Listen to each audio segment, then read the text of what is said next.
So, Indian food in Miami hasn't always been too popular. You know, when you think of Miami, you think of the incredible Cuban community bringing delicious Cuban food to Miami. But here's the thing.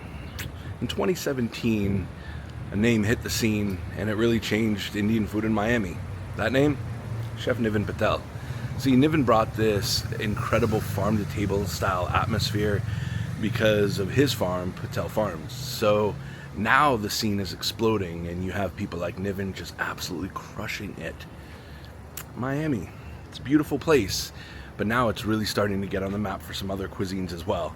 And today, well, today's going to be special because we're in Wynwood, and Wynwood is known for being a beautiful art district in Miami. And we're going to have a nice, beautiful tour, and you know we're going to turn up the heat. So without further ado, let's get to Chef Niven.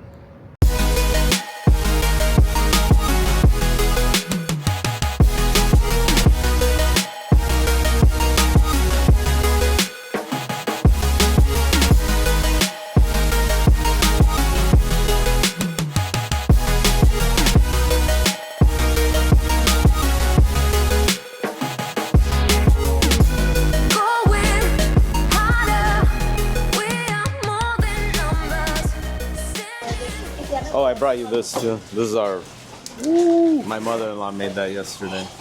That's made out of millet flour, and we grow duthi. It's like a bottle gourd. Yep. So these are beautiful. Thank you so much. You're welcome. No, I'm gonna make. I got it. So my favorite dish is unyu. Oh yeah. And I always say, like, when I was learning that dish, we'd always fight over the mutia. And this reminds me of the mutia. Yeah, that's mutia basically. Yep. Oh, these are so good. Thank you. But this is like a healthy version with all millet flour and like a lot of veggies in it. So good. All right, so I think this is like the most special dish on our menu, and I think the most unique. Like, it's very nostalgic for people that come from India and they eat at our restaurant, right? This is very like regional to like Gujarat, where my family's from. So it's basically patra, right? Yeah, that's what it is. Yep. It's patra. Have you had patra in India? Oh yeah. So, you know, we do the whole pinwheel, and we grow these on our farm, so freshly harvested. Man, beautiful. So you do it with so this is taro leaves? Yep. So that's the traditional. This is a very specific variety that's from India that we grow. So some taro is like poisonous. Yeah, right. Like not poisonous, but it just scratches your throat and oxalic acid or something that's in it. Yeah. So this one doesn't have that. So we just take out a little bit of this. I think I just knew them as elephant leaves. Yep, elephant ears. Or, yeah. And I have we're doing dinners at the farm this Saturday and Sunday. Oh, nice. So when did you start those? We've been doing them. We do them like 3-4 times a year in season.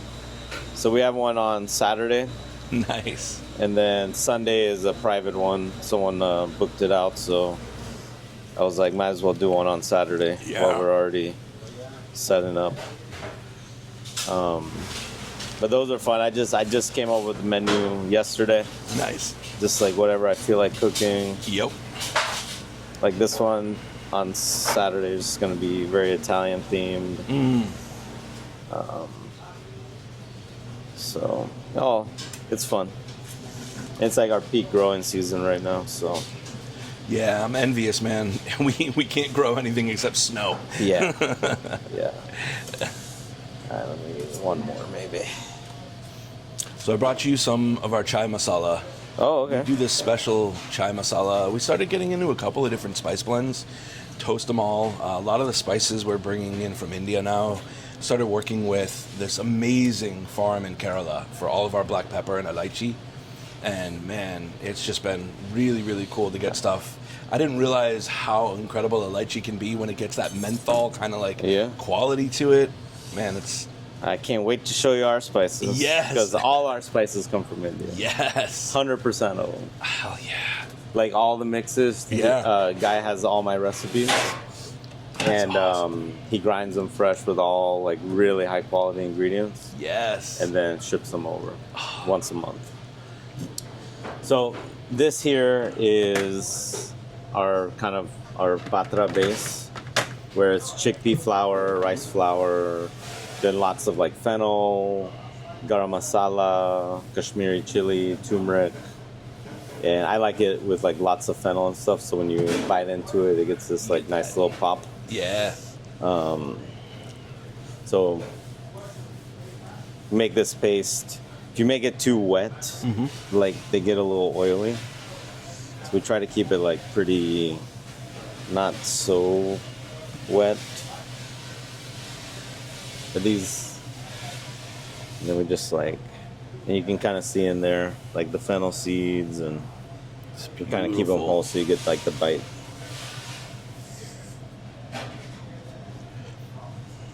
This is one of those classic Gujarati dishes. Very classic. I just feel like it's like, you know. It's quintessential. Like when you eat this, it brings you back home for sure. So like when we get like Gujaratis and they eat this, it really, it makes me happy to see them happy to be eating. So typically when you roll this, you steam it first and then fry it? No, we just fry it. Oh, nice. And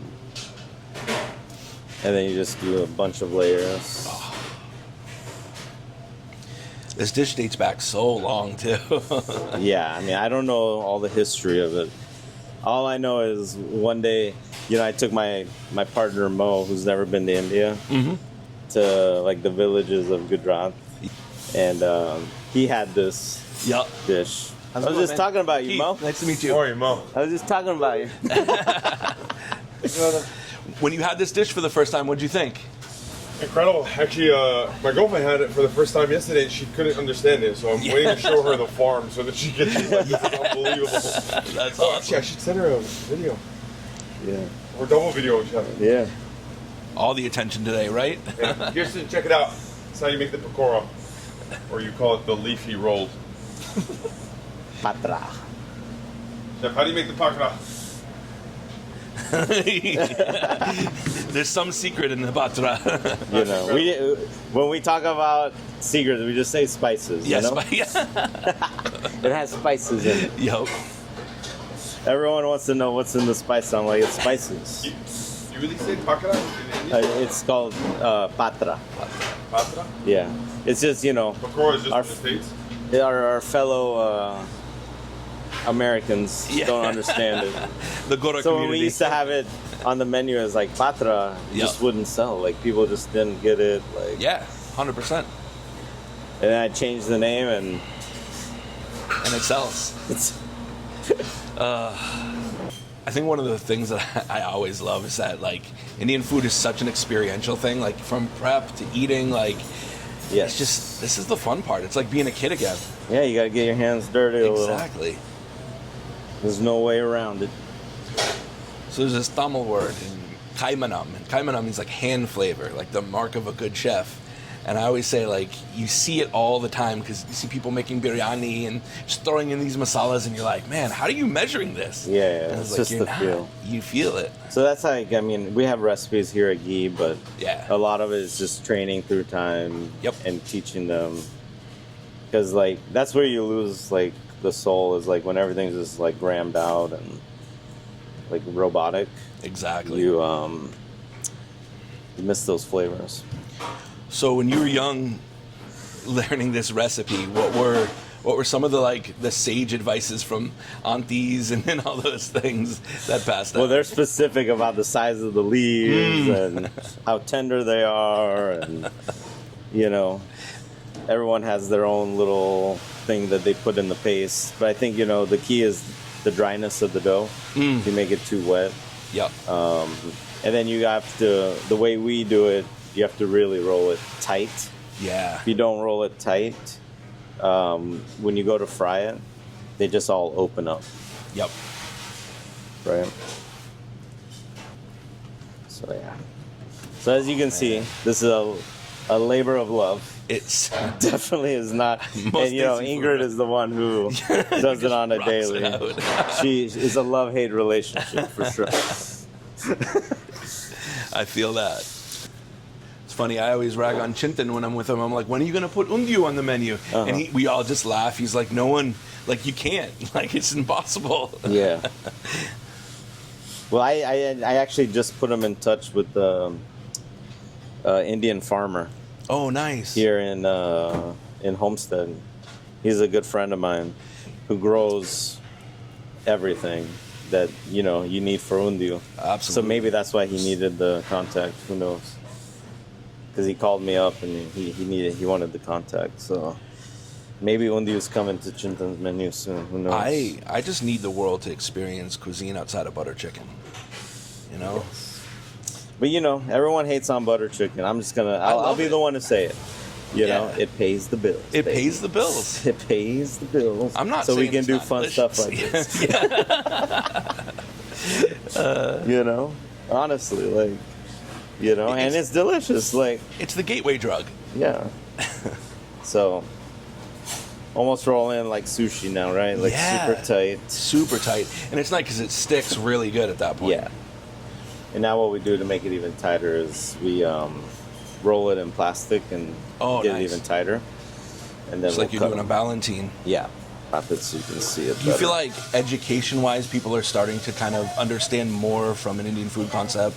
Yeah, for sure. And the beauty, like what I love about like Ghee, what it does is like we have a really big Latin population, Yeah. and like the younger, like generation kind of understands Indian food. Yep. And the older doesn't as Yep. much. But like the kids bring the parents to Ghee, Right. and they've never had flavors like this. And they're just hell yeah. like, oh my God, Yeah. we love this, right? Yep. But they've been always just so scared of Indian Yeah. food because of just the stigma of like spicy, heavy, all those things. And to like, get people to convert to love it, it's amazing. You have all those tropes of people who think that Indian food is this and that, and we're like, no, it's like the best food in the world. But you have social media that demonizes it often, is Yeah. what we're saying. Yeah, no, I mean, I keep everything, Yeah. try to keep it very tight, we run this restaurant like a restaurant, not like an Indian restaurant. Yeah, because you're a damn restaurant. Yes. Like, you've been killing it for a long time, my friend. Yeah, we- And how long do those typically cook for you? Yeah, like 3 or 4 minutes. Okay. They should be ready. It's funny, man. It's just those little touches, like, all along that just add layers and layers and layers.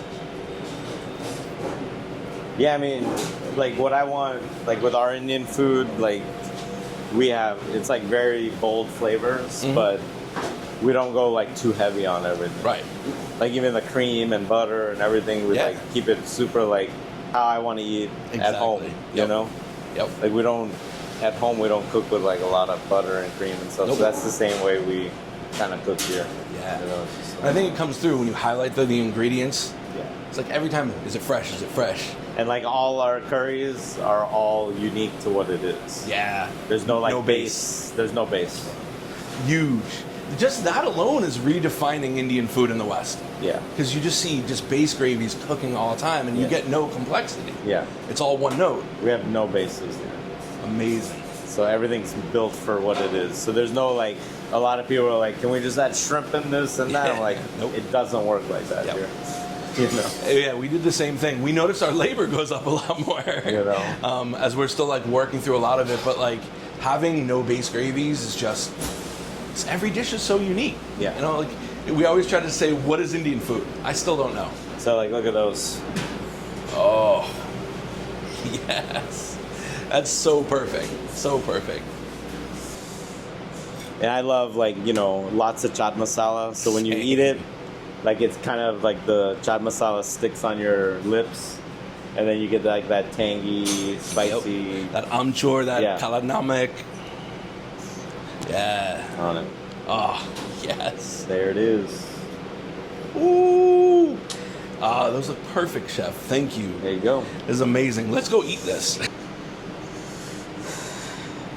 All right, chef. So that's the pakora, and then this is something from the house. Nice. These That's are mutia. beautiful. So that's ground millet, and we grow bottle gourd on the farm. So bottle gourd.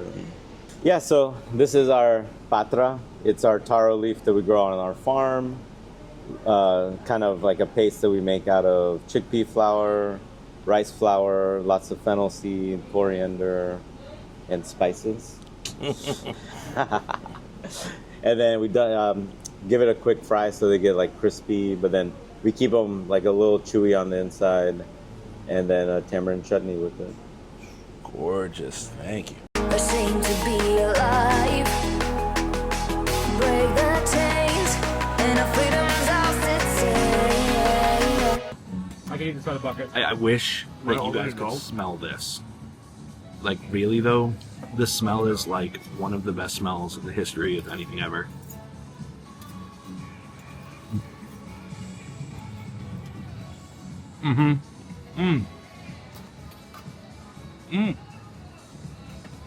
Just keeps going. So, there's this, in Chinese cuisine, there's something called wok hei. And wok hei would translate to like the breath of the wok. It creates this smokiness when you get a wok that's really hot, you have oil and you throw something in, it gets scorching hot. And so this dish has this residual smokiness, this wok hei to it. And I gotta say, it is absolutely 10 out of 10 outstanding. This is not just for the video, because you know me here. I'm not gonna tell you it's good without me thinking it's actually good. Sorry, not sorry. That is beyond good. That is absolutely crazy. With a ghee garlic butter. We have Kerala lamb, Australian lamb with a coconut curry. Dal magnik is a buttery lentils. This is the chana masala, a chickpea curry. And this will be chicken tikka masala. Chicken tikka made of cream. We had white basmati rice. Louder, we are all one color, standing in their way.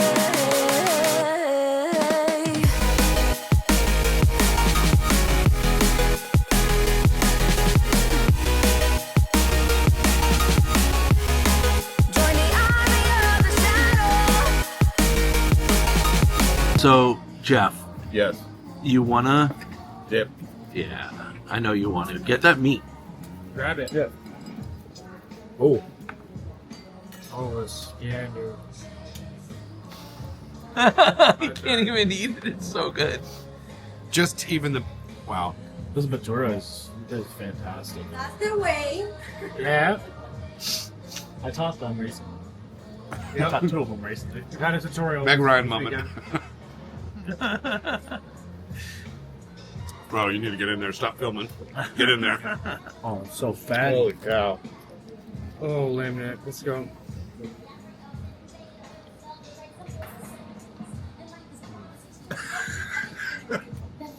Yeah, right? That really just totally annihilated me. Good God. Third time a charm. Wow. Never tasted something like that. Oh man. So we're at Ghee and eating with our hands because that's the way to do it. And I gotta say, the dal here is the best dal I've had in America. Dal money.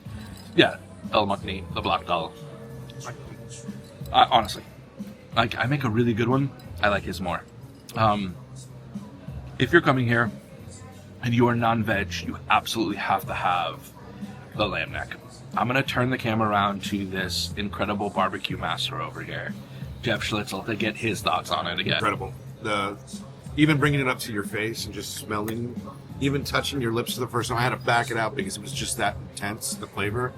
Yeah, if you definitely want to do something different, try something different, get outside your comfort zone and have something delicious. That lamb neck, hands down. What do you think, Chef? Hold on, let me get more. Let me get more of this lamb neck. Ooh, that's hot. Got it? It's a little hot. I'm gonna let it speak for itself. Like this lamb neck is pretty perfect. It's so good. It's not something I would normally think of going for on Yeah. lamb or goat or any. It's soft, it's fatty, it's everything that you want a dish to be. That being said, Kalidal. Kalidal, yeah. Kalidal can ruin my life. Thoughts? Not to already say what these guys said, but everything is fantastic. Yeah, this what is this avocado Faturi. paturi? Yeah, this is fantastic. I'm gonna have to do it. Yeah. Butter chicken. The Bengali guy's going after chicken tikka Yeah. masala. Chicken tikka masala. Bengali guy. Well, he specifically called it butter chicken, so let's call it that. Oh, I thought it was No, he said chicken tikka. chicken tikka masala. Chicken tikka masala. She did? That's what she Yeah. said. Butter chicken. I heard butter chicken. Okay. See, Now that's we're not 50-50. good. See, this is what happens in America. We don't know I which one swear it I is. said- It does look like the There is a consistency of butter. difference. There's a Yes. difference.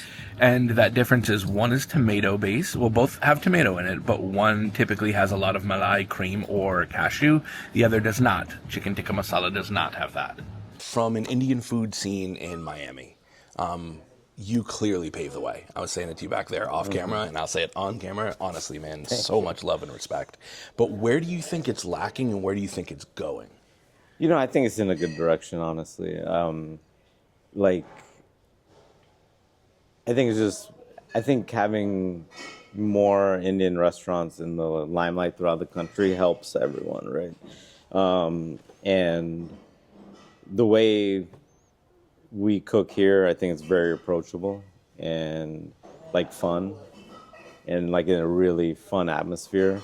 So like we try to give the full experience at the same time. Yeah. And that's what I think helps us, right? Like from just the aesthetic, like we even spend time, like the reason we, like our original Ghee was an open kitchen. It's just been great. Like Ghee has been very well received in Miami, Yeah. which was like, no one ever thought of Miami as a hub for Indian food, right? I always say that Americans will eat Mexican food and never go, oh, that's spicy. They'll eat Creole food. They'll eat food in Louisiana and be like, oh, it's got some kick to it, but it's good. But then there's that barrier with Indian food. How do you think we move past that? I think it's just through education and like what you're doing and like people kind of just going through the country and trying it out, right? And then, you know, like Indian food, like any other cuisine, has so many nuances and interpretations, right? So it's all on the chef to kind of bring their kind of homage to what it is. Versus like, I think Indian food for a long time was just boxed into like one box of just like, this is what it is. It's almost like Chinese food, right? When you really think about Chinese food in this country, what do you think about? American Chinese food, takeaway. That's it, right? And there's like those few pockets that have like those gems, right? But besides that, so it's like the same thing that's happening with Indian food. Like everyone just thinks Indian food is like a curry house, right? And the restaurants like this and like, you know, what Chef Chintan's doing in New York kind of help bring people out of that comfort zone and like explore new flavors that are amazing.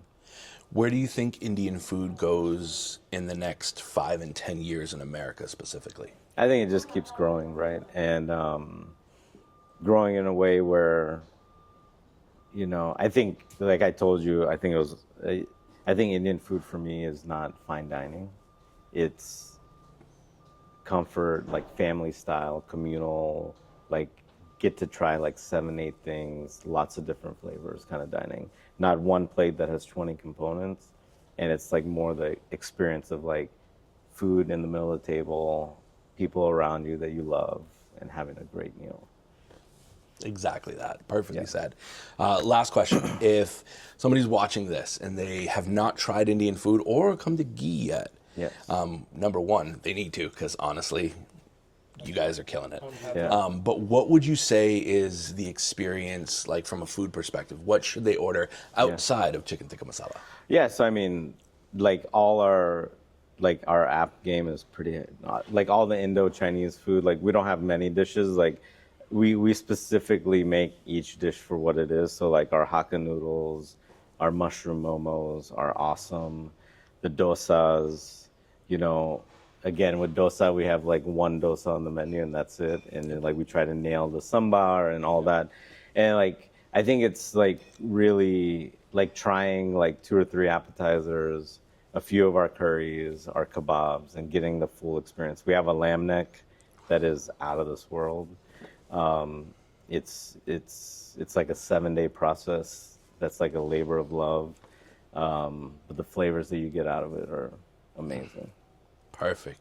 Thank you, chef. Let's eat. Yes. Talks. Woo!